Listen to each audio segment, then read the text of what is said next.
Anchor your spirit to every word I'm about to say right now. That restlessness you've been carrying, the one that doesn't have a name yet, stop pushing it down.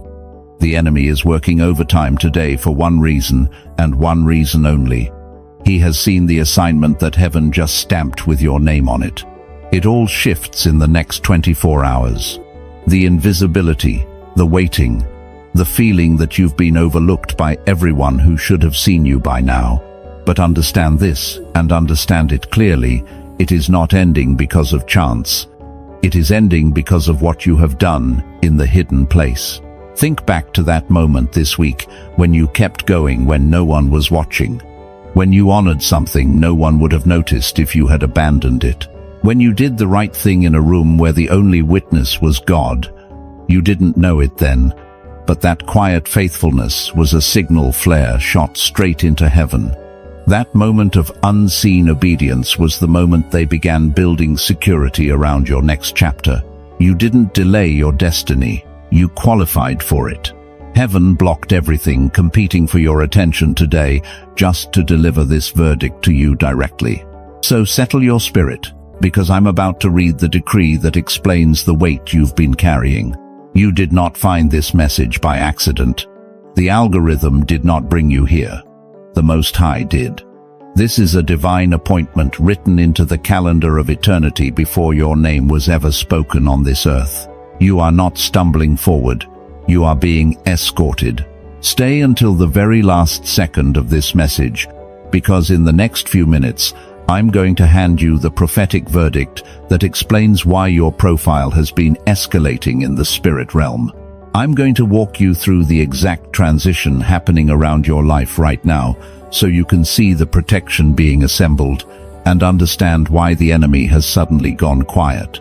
And at the end, I'm going to give you the declaration that seals your new assignment and shuts every door on the season that was trying to keep you small. Do not leave this message early. Your future self, the one standing in rooms you haven't imagined yet, is asking you to stay. Because what gets released at the end of this message is the key that unlocks the next chapter. I know what the last 72 hours have felt like for you. The atmosphere around your life hasn't just been still, it's been charged. Like something enormous is rearranging itself just outside your line of sight. Maybe you've had this inexplicable sense of being watched this week. Not in a way that frightened you, but in a way that made you pause and ask yourself why everything suddenly feels different. Or maybe you woke up at 3 inches the morning and instead of anxiety, you felt something closer to anticipation, like your spirit knew something your mind hadn't caught up with yet.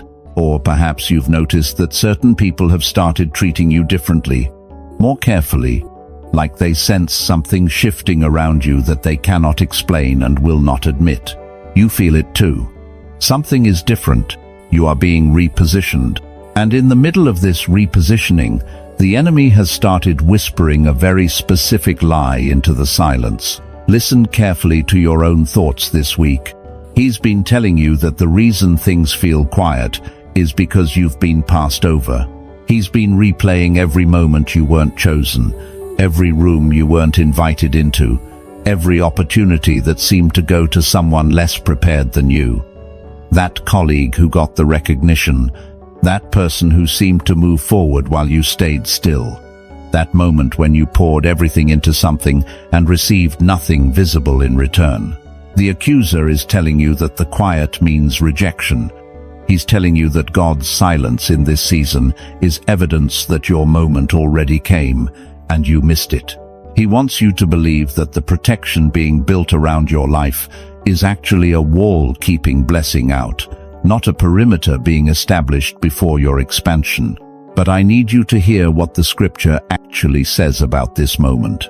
Psalm 91:11 says, "For he will command his angels concerning you to guard you in all your ways." Listen to that word. He will command his angels concerning you, not around you in general, concerning you specifically. That means heaven has received a specific briefing about your life. A specific assignment has been given. Security does not get dispatched for someone who is not carrying something valuable. You do not build a perimeter around an empty field. You build it around something that matters, something that is about to be revealed. The quiet you have been interpreting as abandonment is actually the sound of a security detail being assembled around your next season. The silence is not rejection, it is preparation. The invisibility you have been grieving is not punishment, it is protection. They do not announce the arrival of something important before the security is in place. You have not been forgotten. You have been held back on purpose, not because of your failure, but because of the size of what is coming. You think the waiting has been wasted time. You think the hidden seasons were setbacks. But let me reframe your reality right now. The hiddenness was not a holding cell. It was a training ground. And the people who overlooked you did not disqualify you. They simply were not authorized to see you yet. You are not being ignored. You are being guarded. And very soon, what heaven has been protecting will be put on public display, and the same world that did not notice you will not be able to look away. Hit the like button if this message found you at the exact moment you needed it. Drop a comment below. What is one area of your life where you felt invisible this season? And after this message, you're beginning to wonder if that invisibility was actually protection. They are not threatened by who you used to be. They are threatened by who you are becoming. And that distinction, that tiny but seismic shift in understanding, is the difference between a person who survives the attack and a person who walks through it with their purpose fully intact. Because people can tolerate your past. They can tolerate the version of you that stayed predictable, the version that kept your gifts folded up like wings you were afraid to open, the version that apologized for taking up space. They can tolerate you when you are easy to categorize. But when God begins to pull you forward, when your spirit starts standing up inside your own body, when you stop negotiating your worth and you begin to move with clarity, that is when the atmosphere changes. That is when the same people who once clapped politely begin to watch quietly. That is when the whispers start.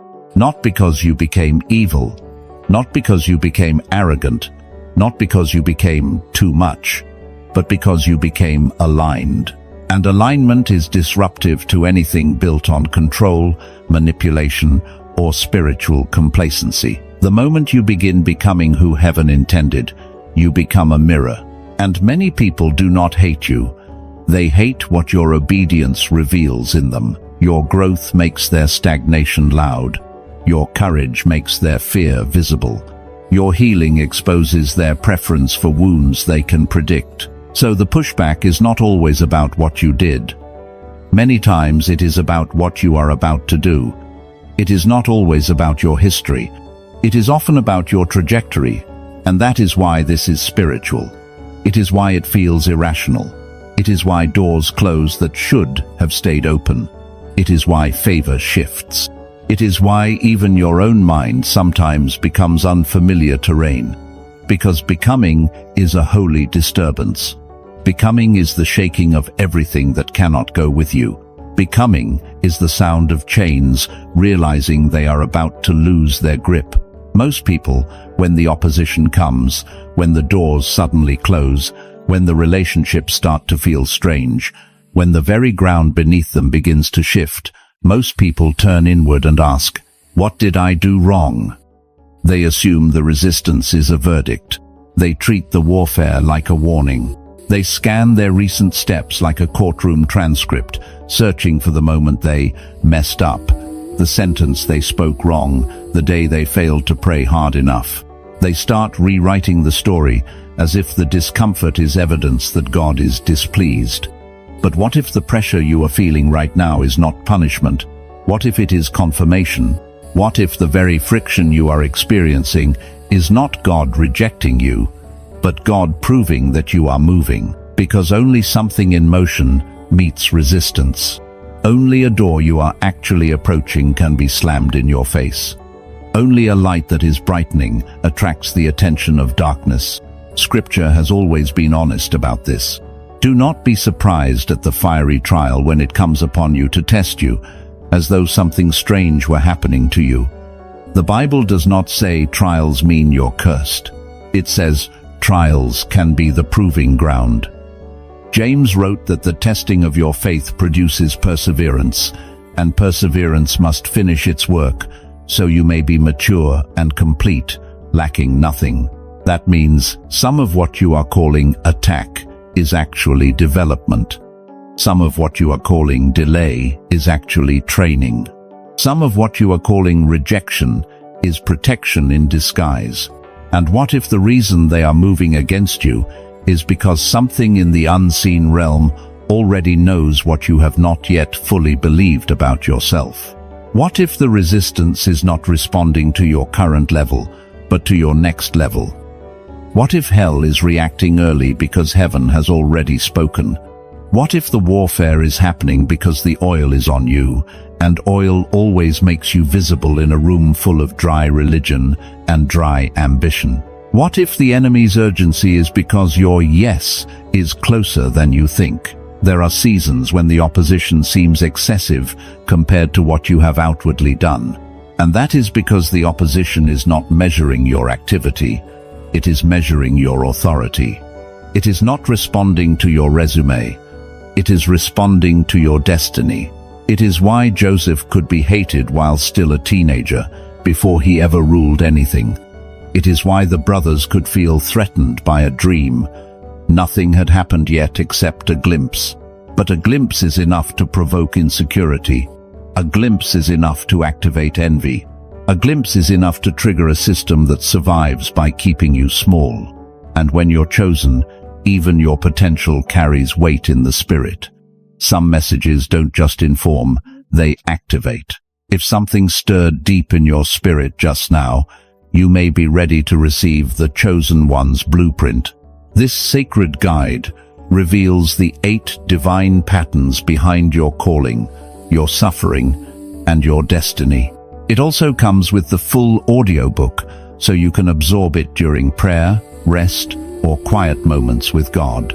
And for those called to speak His truth, you'll also receive Activating Your Prophet Mantle, a powerful bonus ebook for those carrying a prophetic assignment. The link is in the first pinned comment, but only for a limited time. Now, let that settle, because what I am about to walk you through is not theory. It is not motivation. It is a map, and it begins with the one thing that most people in your position are getting completely wrong. You have been trying to protect your peace by shrinking. You have been pulling back, going quiet, making yourself smaller in rooms where your presence alone shifts the atmosphere. You started dimming the very light God gave you because you noticed it made some people uncomfortable. You started editing your words, softening your convictions, swallowing your discernment, pretending you didn't notice what you noticed. You began to confuse peace with absence. You began to confuse harmony with agreement. You thought that if you could just stay unbothered and unnoticeable, the warfare would pass you by. You thought you could avoid the arrows by hiding the target. You thought that was wisdom. You thought that was discernment. But here is what heaven sees. What looks like humility from the outside is sometimes self-erasure in disguise. And it is subtle. It doesn't come dressed as rebellion. It comes dressed as, I don't want problems. It comes dressed as, I'm just being low-key. It comes dressed as, I'm not trying to offend anyone. But there is a difference between lowering yourself before God and lowering yourself before people who were never meant to define you. One is surrender. The other is slow spiritual suffocation. Surrender is when you bow so God can lift you. Self-erasure is when you bow so people can step on you. Surrender produces life. Self-erasure produces numbness. Surrender makes you soft toward God and strong against darkness. Self-erasure makes you quiet toward darkness and distant from God. And the enemy knows that if he cannot destroy you loudly, he will do it quietly by convincing you that disappearing is the same thing as being wise. That is why he tempts you toward invisibility. Not because you aren't valuable, but because you are. If he can get you to associate your calling with conflict, your gifting with rejection, your obedience with loneliness, then you will start retreating before the race even begins. And the tragedy is that you will call it peace while your spirit is starving. You will call it maturity while your soul is shrinking. You will call it waiting on God while God is waiting on you to stand up. Think about David before he became king. He was not hidden in the palace. He was hidden in the field. The field is not glamorous. The field is where you smell like sheep. The field is where your hands get dirty. The field is where you are responsible for what cannot pay you back. The field is where you learn faithfulness when no one is clapping. And while he was in the field, he was fighting lions and bears that nobody witnessed. Nobody wrote about it. Nobody celebrated it. Nobody called him anointed after that night. There was no audience for his courage. No platform for his obedience. Just a teenager with a sling, a staff, and a decision. Either he would protect what belonged to his father, or he would let fear take what was assigned to him. And that is where your real formation happens, in the moments nobody sees, when the only reward is integrity, when the only witness is God. But God was watching every single battle, and every single victory in that hidden place was building something in David that the throne would later require. Because a throne doesn't just require talent, it requires capacity, it requires restraint, it requires discernment, it requires a heart that can handle both applause and betrayal.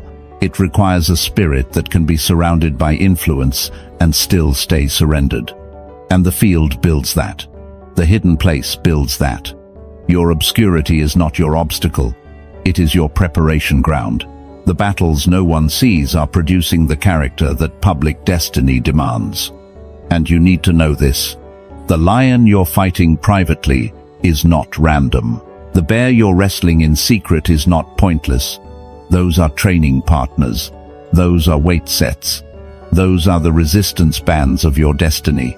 God is strengthening your spiritual muscles where nobody can applaud you, because later, when people do applaud you, you won't become addicted to it. God is teaching you how to win without witnesses, so you can lead without needing validation. And yes, it hurts. Yes, it feels unfair. Yes, it feels like you're doing the most with the least. But the field is where God teaches you that you do not need a crowd to carry courage. You only need covenant.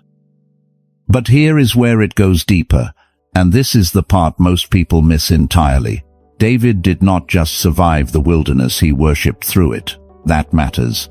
Because survival alone can harden you. Survival alone can make you suspicious. Survival alone can teach you to protect your heart by closing it. But worship keeps you tender while you're under pressure. Worship keeps your spirit facing upward when everything around you is collapsing inward. While Saul was chasing him, while the very institution that should have protected him was trying to destroy him, David was writing psalms.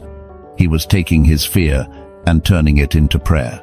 He was taking betrayal and turning it into intimacy with God.